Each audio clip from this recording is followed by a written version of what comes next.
Good afternoon. This is our second episode of American Literature Online. I am coming to you from a secret location somewhere outside of Harlingen, which will be revealed after the current crisis is over. I hope that you're all surviving being locked down and locked in and sheltering in place. And perhaps this will offer you a little relief from the tedium of the shelter-in-place order. Before we go any further today, I want to talk to y'all a little bit, and I'm going to exercise an old man's privilege and tell y'all a story that I think may be important to you. It may be that the unsettled nature of the times right now is distracting you from your work, from your studies. Judging on how many views the videos have gotten, I think that may be true. It's important for you to continue with what we're doing. It's important for you to continue learning. And so I'm going to tell you a story. When I was in high school, I had a friend whose father I admired a great deal. He, like my own father and like most of the men of his generation, he interrupted his education to serve in the Second World War. He was in the infantry in Europe. And then he came back and resumed his education, and he was a lawyer in the town where I grew up. And as I said, he was my friend's father. When he was in France and Germany, fighting his way across Europe against the Germans, he had taken with him a volume of Shakespeare, and when it was time to leave the relative safety of his base and go out into the field where the battle was, he would rip out pages from that volume of Shakespeare and sew them together with a needle and thread and carry them with him so that he could read them. Because even in those extreme circumstances where his life was in danger and where it seemed as if nothing could possibly be more important than defeating the Nazis, he wanted to continue to learn. And that's what he did. And I admired that. And I'm telling you that story so that you'll understand that no matter what's happening around you in the world, it's important to continue to learn, and it's important to continue your education. And for that reason, I hope that you will not view this time as just an extended spring break or an early summer vacation, but that you'll keep on with your studies and with your work. So with that done, let's talk about what's coming up. Your deadlines, April the 5th, I want you to turn in a draft of your outline for the end of course essay. And I know this is going to be rough and incomplete, but I want to see what you're thinking and how you're doing. You can scan that and email it to me. April the 16th, we will try somehow to read our Bulwer Lytton submissions and see if any of you succeed in making me laugh. May the 11th, your end-of-course essays are going to be due. I'll give you some more deadlines as time progresses, but those are the ones for you to be mindful of right now. Now then, the next part of our course is our friends Strunk and White and the elements. Remember, we're on Rule 20 this week. Rule 20 And Rule 20 is, I'll find it in a moment. I had it just a moment ago. Keep related words together. Keep related words together. Now, a few ways to help remember this. Keep the subject and the verb of a sentence together. Don't separate them. Particularly don't stick in some lengthy parenthetical or appositive clause in between your subject and your verb, because if you do, the verb's going to get lost. Likewise, keep nouns and their modifying adjectives or verbs and their modifying adverbs together. Don't separate them. If you do that, that will help you keep your sentences together. And also, just don't put in a lot of, make sure you put your information in the right spot. Now, if you'll remember on the last lecture, I gave you this exercise to do. And none of you sent them to me, so I don't know how well you did or whether you did them. But here is what I would do on these.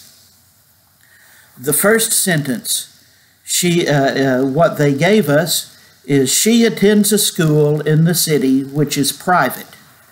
Well, what's private, the school or the city? I rewrote that, she attends a private school in the city. The second sentence was, the plant, if you do not give it sunlight, will wither and die. And I think it would be better to say, the plant will wither and die if you do not give it sunlight. The third sentence, Todd, from a phone booth this afternoon, tried to telephone you. Well, that's a weird sentence. Let's try, Todd tried to telephone you from a phone booth this afternoon. Or you could put it, this afternoon, comma, Todd tried to telephone you from a phone booth. Either one. Sentence number 4 was, I only read one mystery book this summer. And I would leave that alone. I think that's fine. Your mystery book, those are together. I read, those are together. I think that sentence is fine the way it is. The fifth one, Will bought scuba diving equipment from a store that was supposed to be better than the equipment that he had. But what was supposed to be better than the equipment that he had? The equipment he bought or the store he bought it from? This sentence isn't clear. So what I did was, Will bought scuba diving equipment that was supposed to be better than the equipment he had, period. Of course he bought it from a store. Those are needless words. I left them out.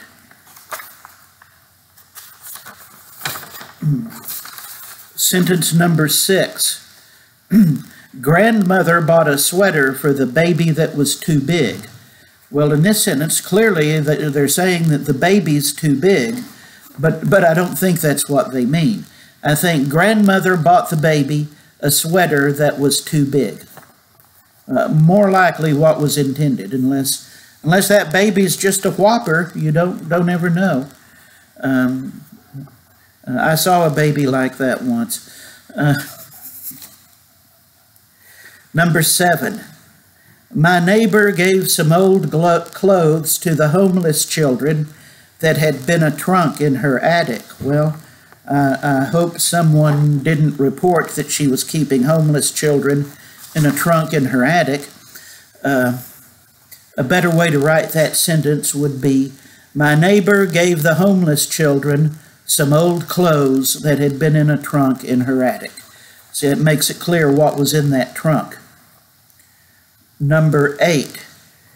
Jenna put the money on the counter that she had found on the street. Jenna put the money she found on the street on the counter. Number 9, Louisa May Alcott, in her book Little Women, tells of the lives of 4 girls. I think it would be better to say, Louisa May Alcott tells of the lives of 4 girls in her book Little Women. And number 10, it's written, Annabelle, in Mary Rogers' book Freaky Friday, wakes up one day and discovers that she and her mother have switched ages. I think it would be better, in Mary Rogers' book Freaky Friday, Annabelle wakes up one day and discovers that she and her mother have switched ages. I hope you see this. This is sometimes kind of subtle and requires a little bit of judgment on our parts to arrange our words, and sometimes there are several ways that you can do it successfully, and one way or the other might just be a matter of taste, but you do, I hope, get the picture that that word order is important, and that by using the right word order, we can make ourselves better understood. So that's it for Rule 20. Next week will be Rule 21. Your outlines. We have discussed those the other day, how they should be done. I hope that you're proceeding well on them. And also your research. You need to be reading the other materials and making notes to yourself.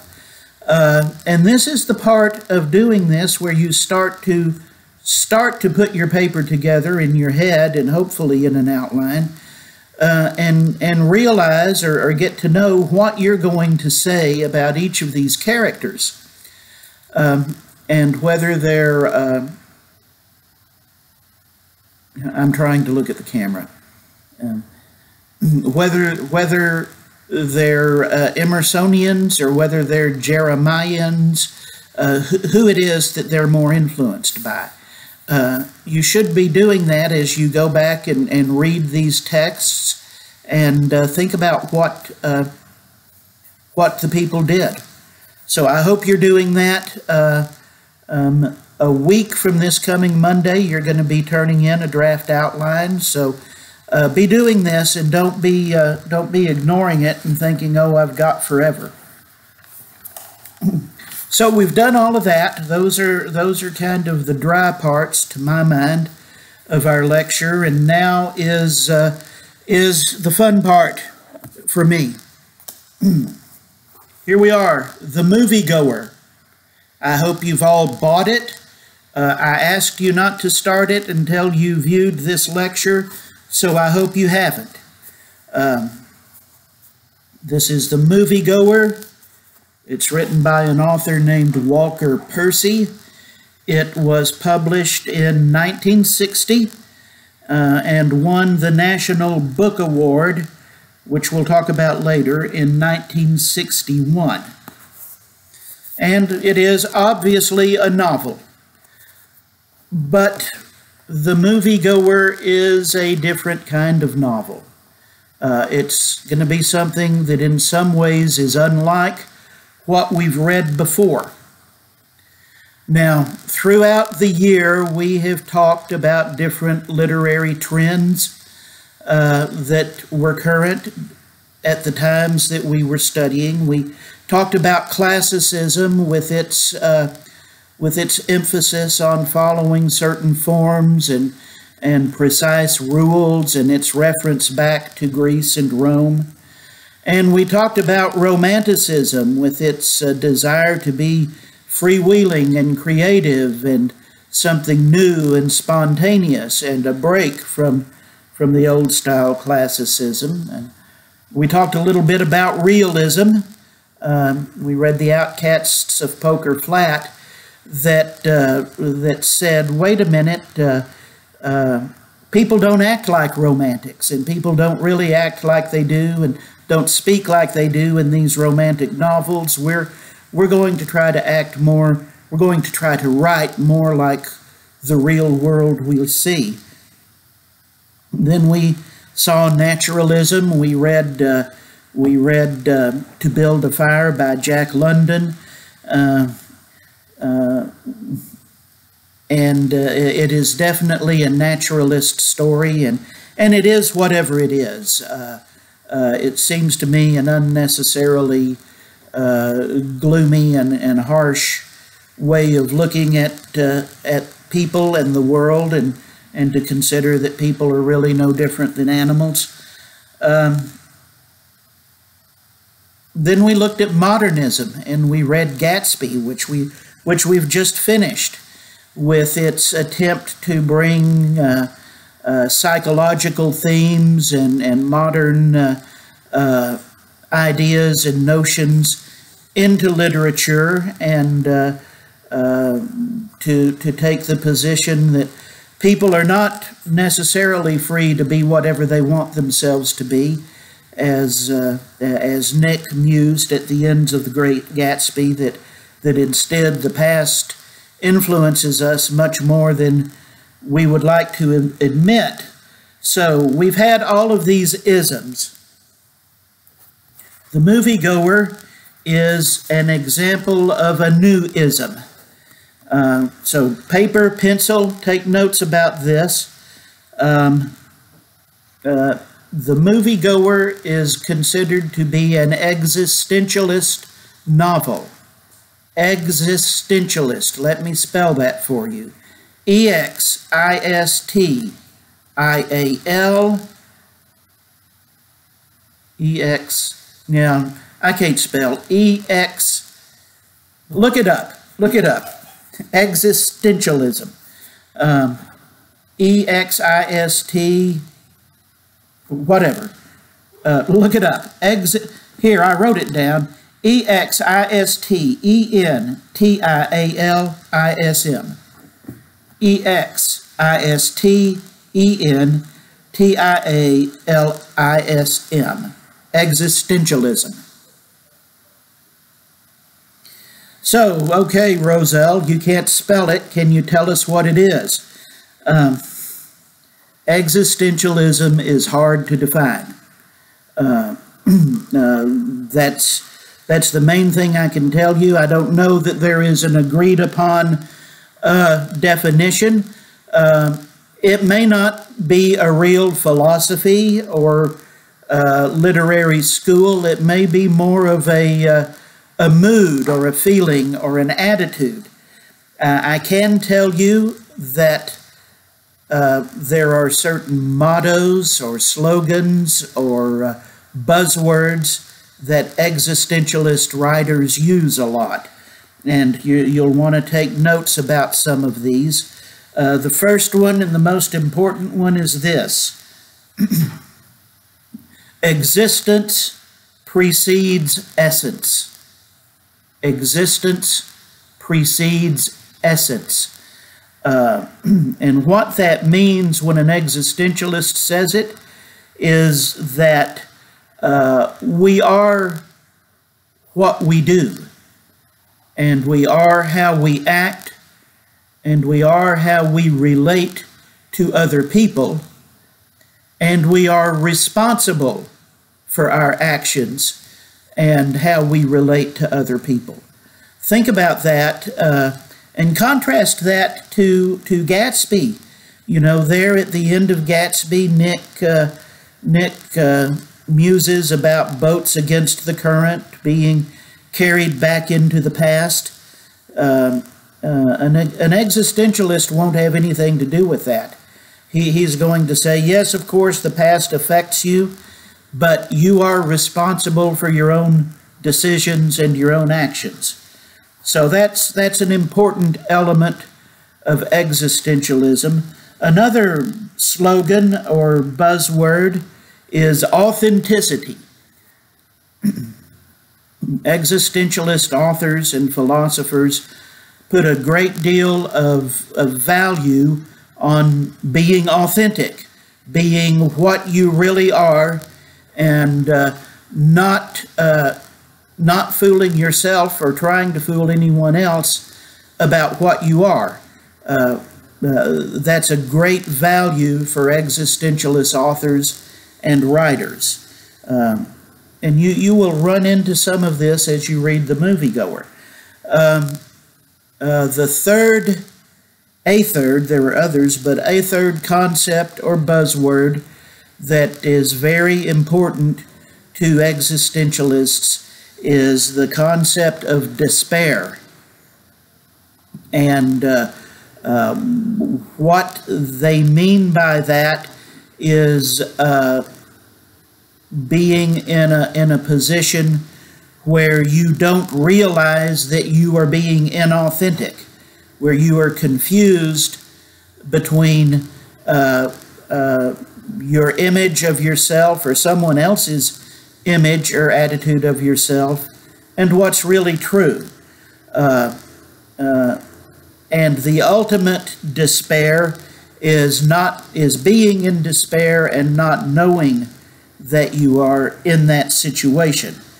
So those are all ideas that you might be keeping in mind as you read this. If you look on the fly cover of your novel, right before the text starts, you'll see a little epigraph, sort of like what Thomas Park D'Invilliers wrote in Gatsby, and it discusses the concept of despair a little bit. It is written by someone named Soren Kierkegaard. If some of you really wanted to brighten my day a little bit, you would go look up Soren Kierkegaard and send me an email telling me a little bit about him. I'm not saying I'll give you extra credit for that, but that would brighten my day. I will tell all of you, Soren Kierkegaard was a real person. He's not a fictional character. But tell me a little bit about him if you want to. So that is kind of a rough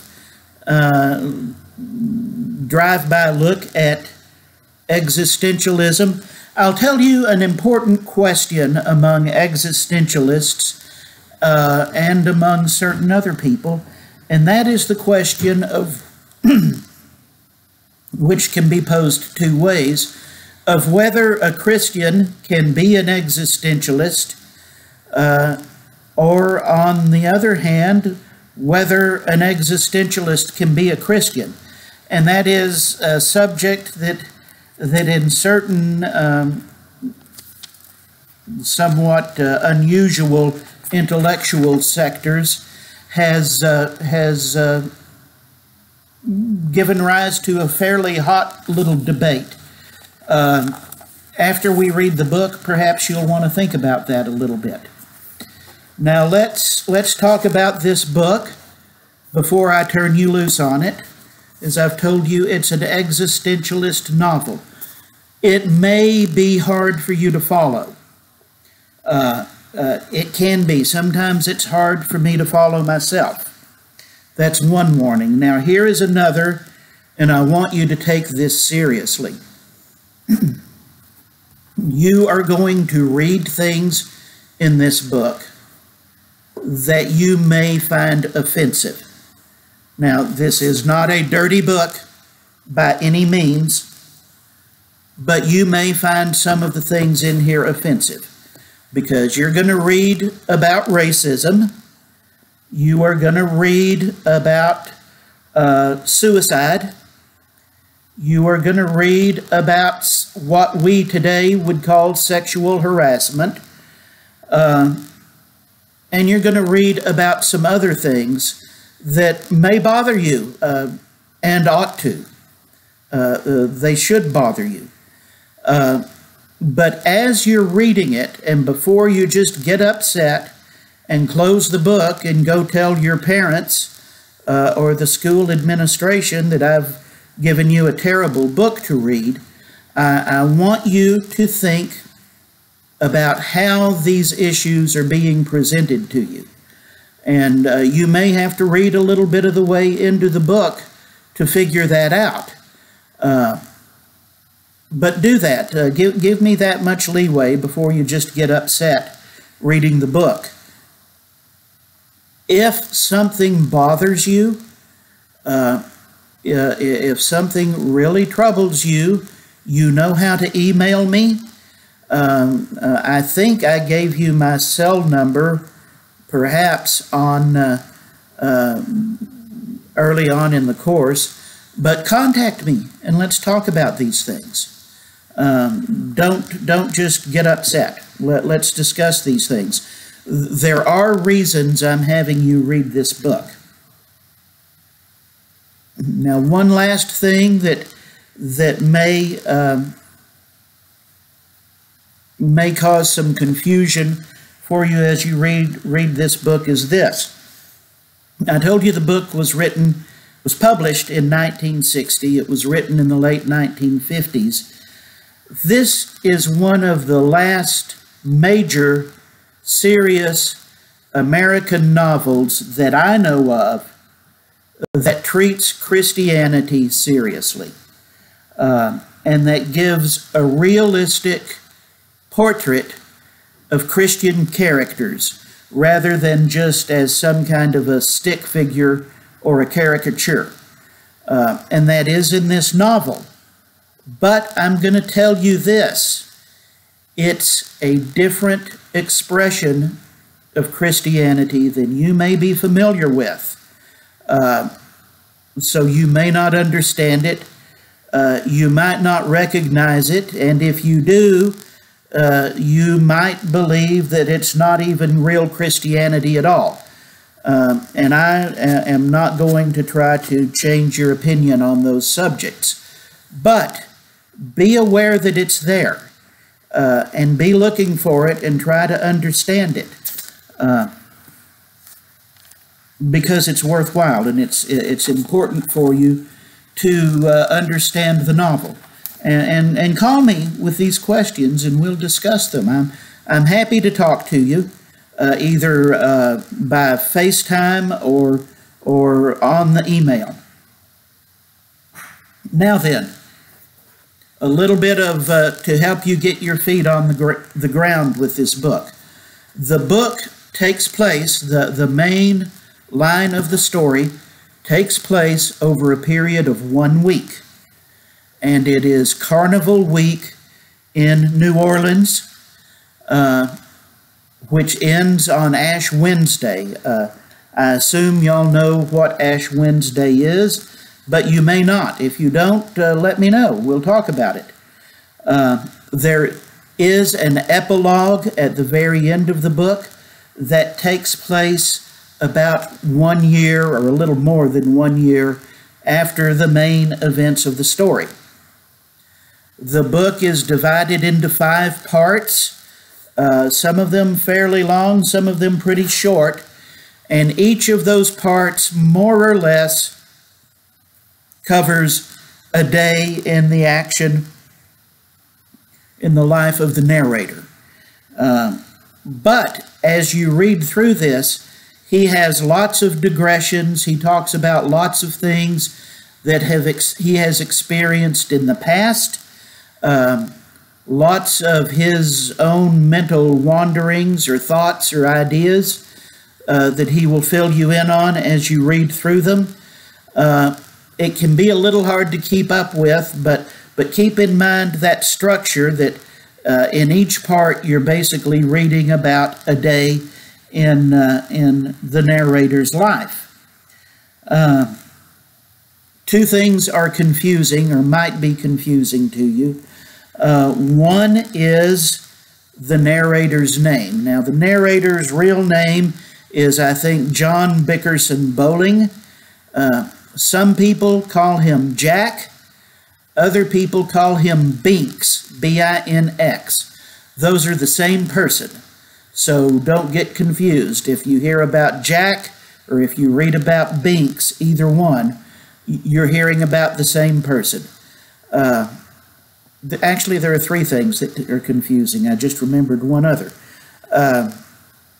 You are going to read about a character named Sam Yerger in the book, who is, you're going to read about him being married to a person named Joel, Joel. Don't get alarmed. Joel is a woman. This book was written in the 50s, not now. Joel is a woman. So don't let that confuse you when you run into it. And then a third thing that might cause a little bit of confusion is that there is a character in the novel, a woman named Kate Coutray. She is not Binks's cousin. She is referred to that way sometimes, but she is not. She is his aunt's stepdaughter. So there's no real relation between Binks and Kate.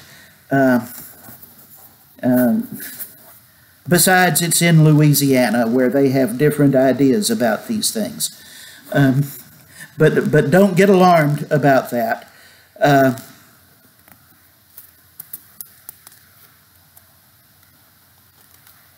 I expect this novel to be hard for you. I expect this to be a challenge. I expect you to have lots of questions.